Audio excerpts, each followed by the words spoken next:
Hi everyone, welcome to the English Renaissance as we're going to be discussing really for the next while in our semester. So we're moving out of the medieval period and into the English Renaissance, and that's not a thick line between those two things.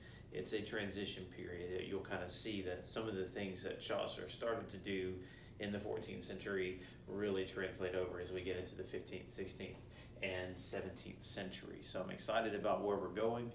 As I mentioned in the introduction video, this is where my research has been, and it's one of the more fascinating time periods for me. But before we dive into some of that content, I want to take a minute to talk about writing in general. So we're back to the discussion board post this week. So you've gone from a longer essay in the form of your 1,500 word midterm back to the discussion board, and think about the discussion board as one sort of healthy, thick paragraph that does a couple of things. One, you want to try to find that central point. What's the one thing that you want to say in your post?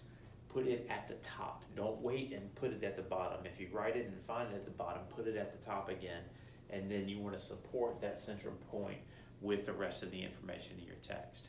Now, I've said this on a few occasions, but it bears repeating. That summary doesn't really serve you here, especially as we're getting into some of the more poetic works. It's difficult to tell or how to summarize an entire story because they're not linear, and even the plays, you'll find that it's too much to try to summarize into, okay, here's what happens next, and here's what happens next. Look for those specific instances that help you support your central point. Then let the text speak for itself by quoting, right? Don't paraphrase, don't summarize, quote. The author says this. Prince Hal says this. Sidney argues blank, and then show how that supports your central point. That's the explanation that you're going to give me. And then before you turn it in, make sure you leave some time to review, right? For two reasons. One, you want to do a content review, so go all the way through it and say, did I say everything that I needed to say or meant to say in this post? And two, are there errors slipping through? Guys, if you know anything about me, at least you've probably seen even I have grammar errors in the emails I send to you and other things, and I try to catch them when I can, but we're all prone to it, right? None of us are perfect grammarians. Some are better than others, and I'll confess to you now that I'm not one. And even as I write stuff now at my job or in other things, I run it through Grammarly.com too to make sure that I'm catching all those errors. Give it a try. Give someone else a chance to take a look at it to make sure that those errors don't take away from the clarity of your argument. Now, if you have one or two typos in there or commas, I'm generally not going to make any, count any points off unless they take away from the clarity of your argument, and that's where things can get a little sideways. So make sure you review. You have tools available to you there. Utilize those tools. Okay, so as we go into the Renaissance, I'm going to point to a couple of things that you're going to think about in this time period. So in the Renaissance itself, you have a couple of instances where things go completely haywire, right? This is the time of the Reformation. And so now the sort of overarching hierarchy of the church has been with the Pope and Rome and the Catholic hierarchy. Now you have the English hierarchy, right? And you have the English has their own church.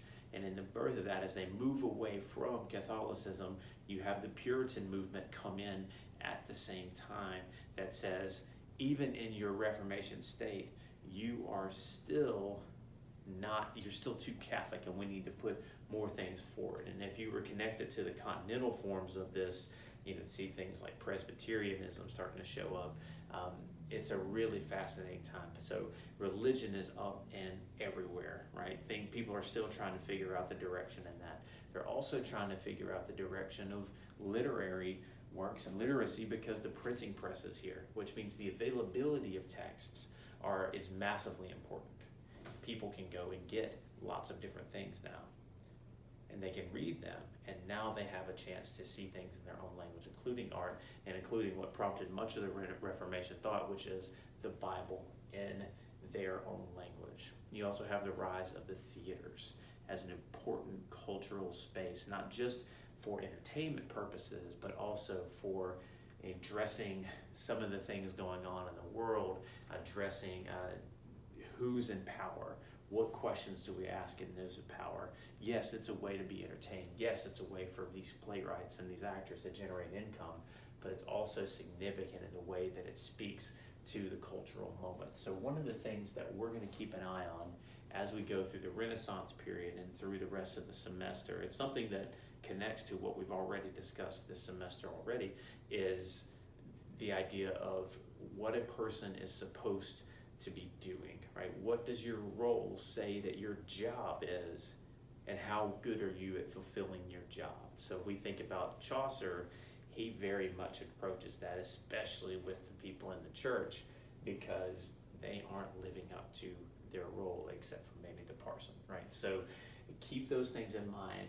Think about how people are supposed to act because of who they are, and how they either fulfill that expectation or don't fulfill it, or both, and what that might be saying about life in general. So I want to talk for a minute now about Sidney, who you're reading this week. Now, Sidney is the epitome of what we would call a Renaissance man. That's a term that you may not be familiar with, but generally, if we use it in modern context, it means somebody who's kind of good at everything, right? That he's not just an artist, but he might also be a strong businessman and a good teacher, and important significantly in his church or other civic organization, a strong leader, and also a good driver, like on the number of things that my brother John is one of these people that whatever he finds to do, he tends to do it really well. Now, to his credit, he works hard at it, but it's one of those whereas for somebody like me, you're kind of like, man, is there anything you're not good at? And so Sidney kind of is the example of what we would call a Renaissance man. So very important in the noble families of England, very important in the court of Queen Elizabeth. He was also a soldier, dies on the battlefield, but has these very significant writings that go forward that influence so many people. Right? We will talk about next week his sonnet sequence, Astrophil and Stella, but he also had a large prose fiction work called the Arcadia, and for this week what we're talking about is his work Defense of Poesy. Now, poesy is not a word that we use very often now, if at all, but in the way that it's important to keep in mind the way that Sidney defines poesy, or what he's talking about, is we might just replace with fiction. Sometimes when we see this formation, we start to think about how okay, there's rhyming words, or there's some sort of meter that it's following, or patterns. Sidney talks about it in terms of just overall fiction. What are some things that fiction should do that makes it better than more logical works like history or philosophy? And we might include something like logic and math and philosophy of what is it capable of doing that these other things are stopped by? And so he unpacks this argument in a really brilliant way. Something to keep in mind is this phrase mimesis, and I don't know if I'm saying that right, but it comes from Aristotle, and it means imitation. And what Sidney says is that fiction is able to imitate, but because of its ability to imitate, it can prompt things that history and philosophy can't do. It can show you the world as it should be, not just as it is. So fiction in Sidney's mind is not necessarily realistic. It's showing you as things are. So virtue is rewarded, vice is punished.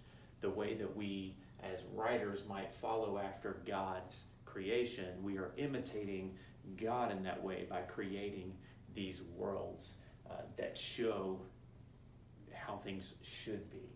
And Sidney has two key things that fiction's supposed to do as a part of this, and that is to teach and to delight. Now, in terms of teaching, there's always something that someone should be learning, and it's never as explicit as just, well, the moral of the story is, like Aesop's fables might be, but there is this undercurrent of when you see vice punished, or when you see virtue rewarded, then as a reader, you would want to go do the same thing. In the same way, he also talks about delight, that fiction has the ability to delight. So we get engaged in a really valuable story. We like the characters, we like the action. We're called into this. For me, one of the things that's prompted the most reflection and the most desire to be like a fictional character, to live in that realm is J.R.R. Tolkien's The Lord of the Rings trilogy. And you read that and you see these fictional characters, and I go, man, I want to be that type of person, or not be that type of person. And I'm guessing that there's some version that you might have, maybe not even a written work, but something on television or movies or something where it wanted to prompt you to be better, right? To be something different. And that's ultimately what his goal is, to prompt, for fiction, is to prompt the readers to some measure of virtue. And that world as God created it, according to Sidney, the world as it should be. And the way he says it is far better than I can summarize here.